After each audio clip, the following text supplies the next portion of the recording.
stage. There are tracks happening right now. They are Google, Everwork, and SAP. So if you're interested in those, please do head to those. Hope you're having a couple of days so far in Amsterdam. I know I am. A fantastic city. This is my third time being in Amsterdam, second time doing World Summit AI. So many great speakers and so many highlights. Don't forget to share yours by hashtagging WSAI25. We're at World Summit AI. Okay, at the main stage, you're going to love this. We're going to get started with our first presentation, and we're delighted to introduce the one and only Helia Mohammadi to the stage. Helia has moved on from her previous role as Chief AI and Precision Health Officer at Microsoft to take up a new position as Chief Research Technology Officer at the City of Hope National Medical Center, where she'll continue to strive to empower the healthcare and research community to positively affect the quality of life for patients and medical professionals. Please give a very warm welcome to Helia.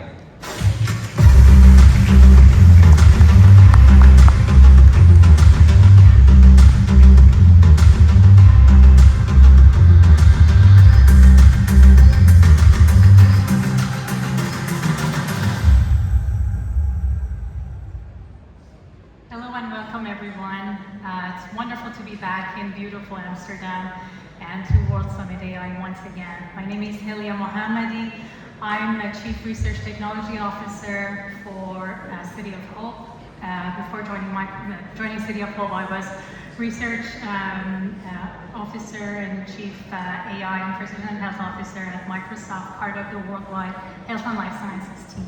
Today I will be talking to you about how you can harness AI for multimodal data analytics. And before diving deep into that, I'd like to mention a few fun facts about City of Hope. Founded in 1913, it's now ranked as top cancer hospital in the US with over 1,300 scientists and researchers and 3 GMPs, which are good manufacturing practices. What that means is that the great scientific outcomes of the researchers can now be brought to the hands of the oncologists and the patients through these manufacturing, so they can produce the treatments in-house. 100 million people worldwide have benefited from the discoveries at City of Hope. And a fun fact is that it's the birthplace of biotech, with the first synthesis human insulin that was invented at City of Hope. I'd like to take your attention to this quote. And when we are reading that quote together, I'd like you to think about what tool or technology this quote is talking about. So it's talking about that this adoption of this technology requires a lot of time, that it has to go through a massive deal of trouble in terms of adoption for both patients and the practitioners, and also the hue and character of this tool is foreign and very much opposed to all of our habits. If you thought about AI, I'd like to bring your attention that it's basically a quote about stethoscopes, which is very interesting.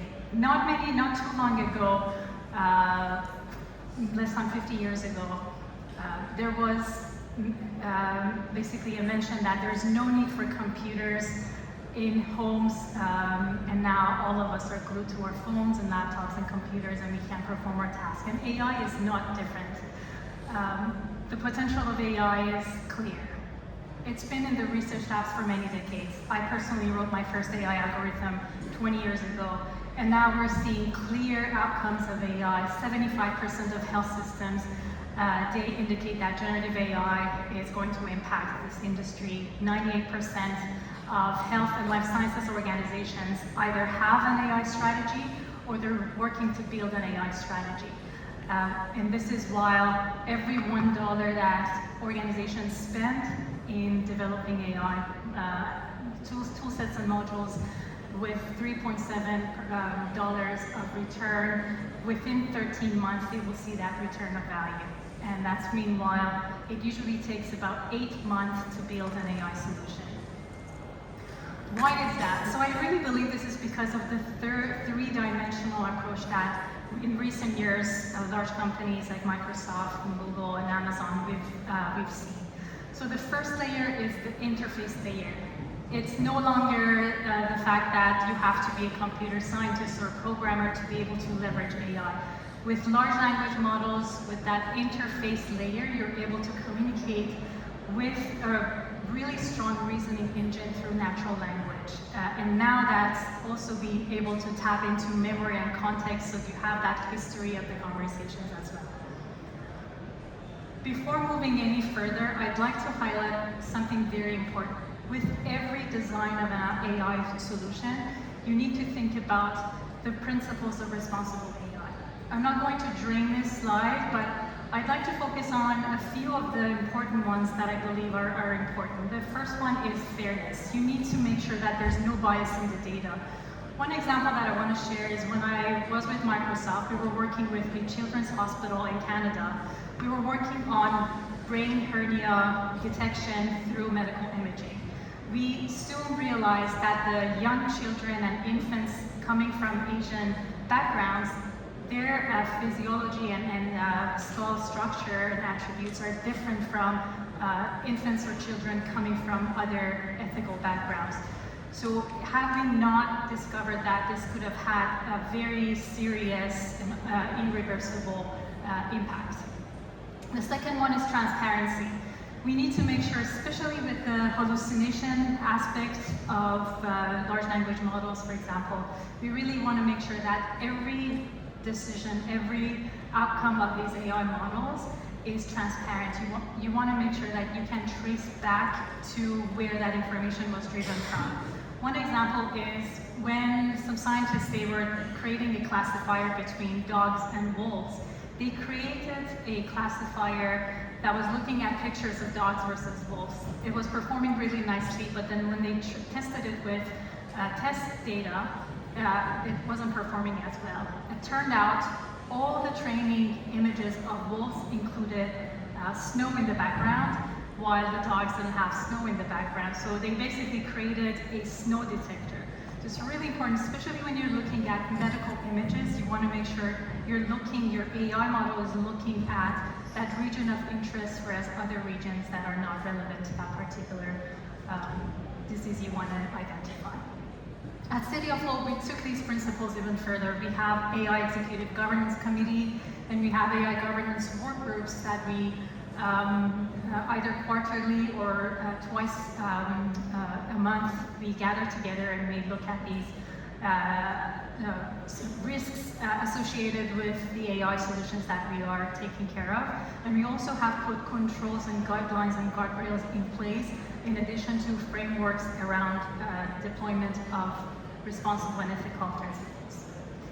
So now let's dive into the health data analytics, the current state. As part of the 8 years that I've been with Microsoft, I've talked to many hospitals across the world. This is the current state of data and the analytics. And as all of us know, it takes a very long time to get access to the right data and the analytics part of it. It's not reliable. We produce different results every single time.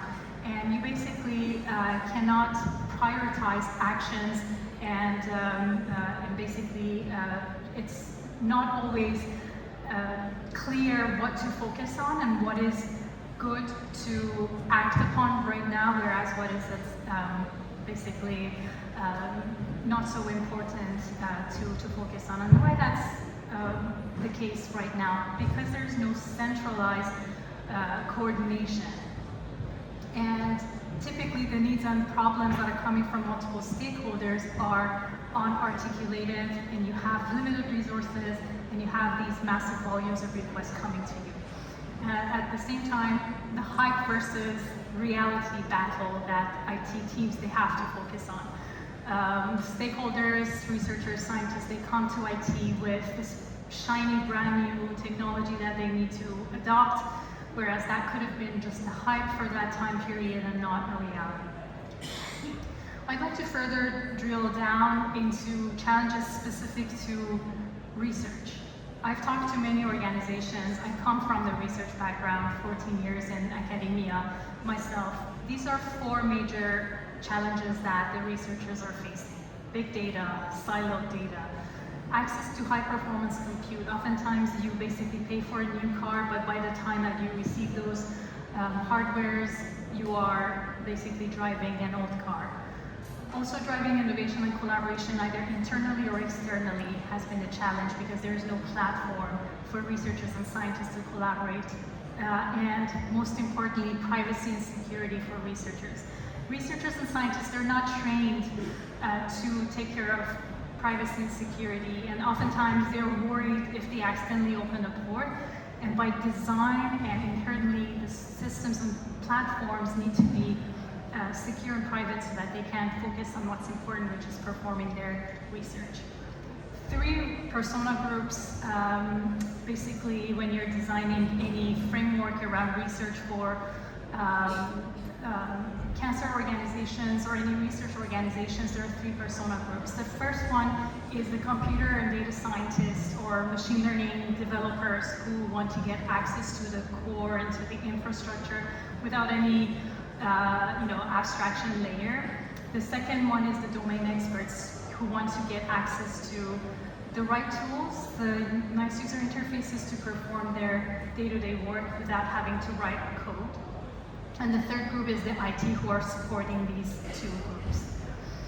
I spent around 8 years designing and developing this Research Center of Excellence framework. This is kind of the holy grail of research modules, either on cloud or on local infrastructures, 6 pillars that includes onboarding, security and governance, data analytics, and all the way to cloud compute, collaboration, development, and training and support.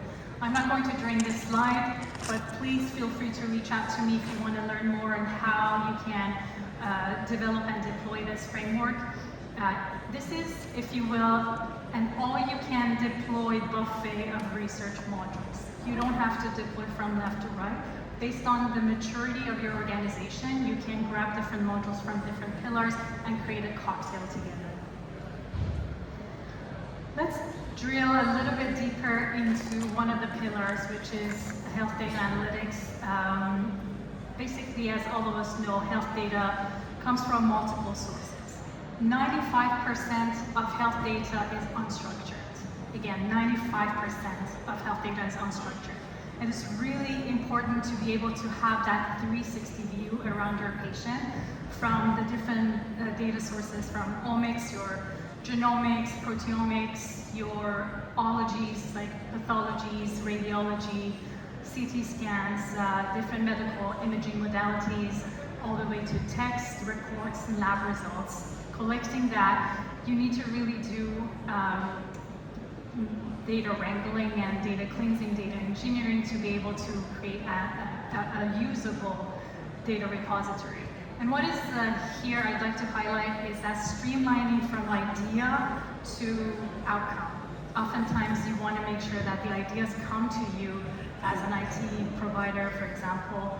You can prioritize those ideas and then streamline getting to that right outcome. Meanwhile, building that governance and quality control and security layer. This is the analytical life cycle that you have to constantly keep in mind. It starts with opportunity framing. You want to make sure you capture what is the real problem you're trying to solve. Then you go to the data characterization. You want to make sure, does your organization have the right data to address those opportunities that you're trying to solve, or do you want to partner with other organizations that have that data, organizations like City of Hope who have a wealth of oncology data, for example, if you want to partner with those organizations or not. Then you move to the analytical phase where you want to identify what's the right tool and solution, what's the right model to adopt, and then all the way to interpretation and communication. You want to make sure you communicate the outcomes back to the stakeholders in a solution or in a media that is comfortable, familiar with them. Then you go to the deployment phase. You want to make sure you identify, and this is very important, you want to identify measurable outcomes. And then to close the loop, you want to maintain, you want to make sure who and how frequently they're using the solution, and if you need to go through fine-tuning and modifications. At City of Hope, we're really focused on problem first and high-impact factors.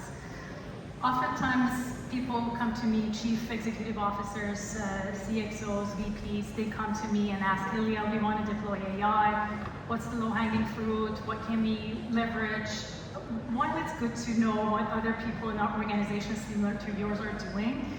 It's really important to focus on the problems you're trying to solve. Sometimes the problem needs an AI solution, sometimes you can't find another technology or tool out there. And I want to also highlight that don't reinvent the wheel every single time. Unless you're in the business of developing large language models, try to leverage what's existing and what's proven to work out there. And at the same time, collaborate with your multidisciplinary teams.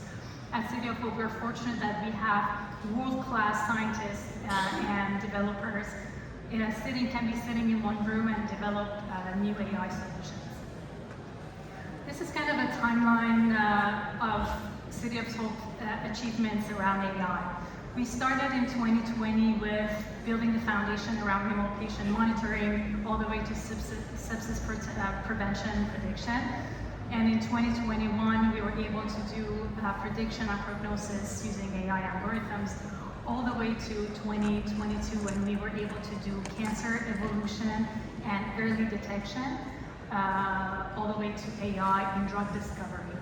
We announced our Hope LLM in 2024, which I will be talking in more details, which is a superior oncology-based large language model. Then in 2025, we were able to add clinical trial feasibility matching, which is very important again, in addition to several other AI achievements.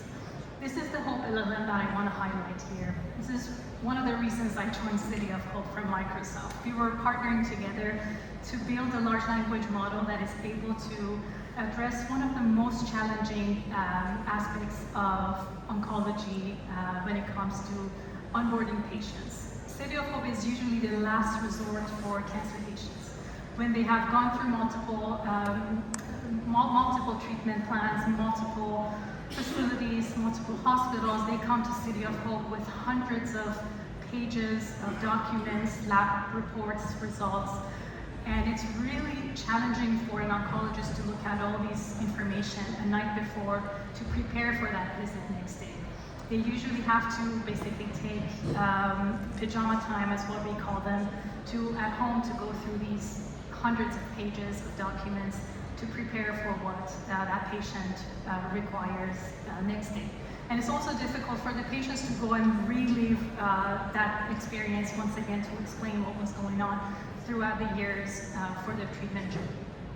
Hope LLM is built on top of oncology data that is able to summarize all of that information in a more usable and access-friendly manner, and you can search through different years and different treatment plans, adverse reactions, and it's basically tapped into the history and it has data provenance, which means every line of that summary, you can go back to that particular paragraph of that page of that document that information was driven from, so that the oncologist or a care team member can go back to that document and read it. Another area that I'm really proud to announce is the clinical trial matching. It's really challenging for patients to go through the exclusion and inclusion criteria for clinical trial matching, and at the same time for clinical trial matching teams to recruit the right patients. We don't make it easy for us. So you have the criteria on one hand, and you have the patient information, pages of information in front of you. Matching them together, we were able to generate 4 different solutions, from consent management, automated the criteria screening, to matching one patient to multiple clinical trials, and also matching multiple patients to one clinical trial. Within a few weeks of the test phase of this solution, we were able to match patients who were sitting and waiting for months to get matched to a clinical trial. And this is a really great impact that AI can bring, very simple and great impact that AI can bring to the oncology centers and cancer centers. I'd like to highlight some statistics around why some clinical trials are not successful. 11% of sites fail to recruit even a single patient.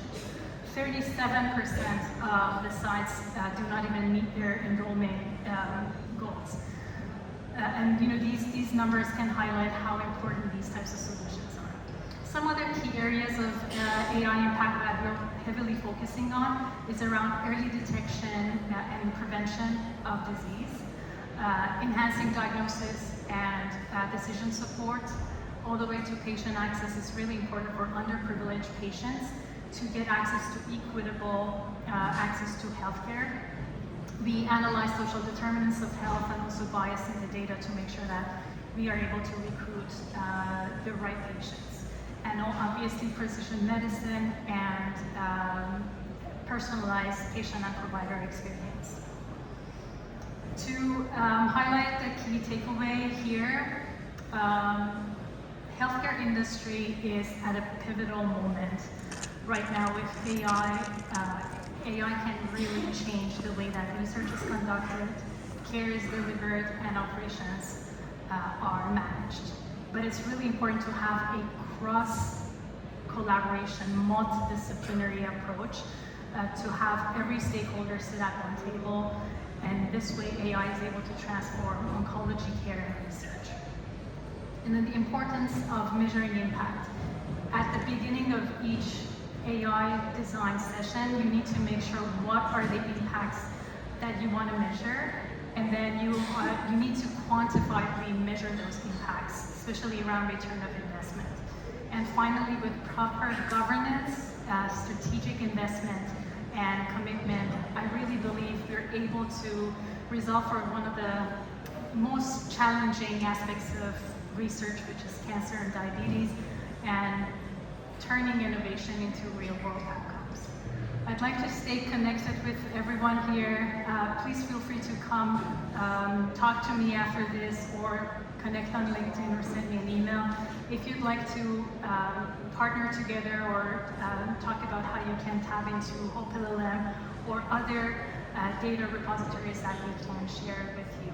And that was my time. Thank you very much, everyone.